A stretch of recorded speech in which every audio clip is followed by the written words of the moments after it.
মামাতো দাদার বিয়ের সকালের মেনু তো আগেই শেয়ার করেছি। আজকে দেখে নেব রাতের মেনু কী ছিল। রাতের মেনুতে প্রথমেই দিয়েছিল লবণ লেবু, আর তারপরেই দিয়েছিল চিড়ে আলু বাদাম ভাজা, তারপরেই দিয়ে দিয়েছিল আমাদের ফ্রায়েড রাইস, যেটার মধ্যে আমি চেরি ফল দেখলাম। প্রথমবার কোনো অনুষ্ঠান বাড়িতে ফ্রায়েড রাইসের মধ্যে চেরি ফল দেখলাম। তোমরা কি কখনো এরকম খেয়েছো? থাকলে কিন্তু আমাকে একটু জানিও। যাই হোক, তারপরে দিয়ে দিয়েছিল চিকেন কষা। ফ্রায়েড রাইস আর চিকেন কষা অলওয়েজ বেস্ট কম্বো।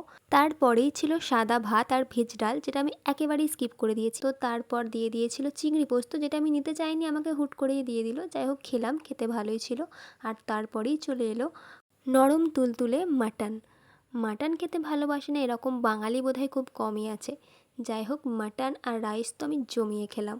মাটনটা খুবই লাইট রান্না হয়েছে, তাই আমিও 2-3 বার মাটন নিয়ে নিলাম আর জমিয়ে খাওয়া দাওয়া করলাম। আর একদম লাস্টে দিয়েছিল আমের চাটনি, পাঁপড়, মিষ্টি, আর ছিল আইসক্রিম।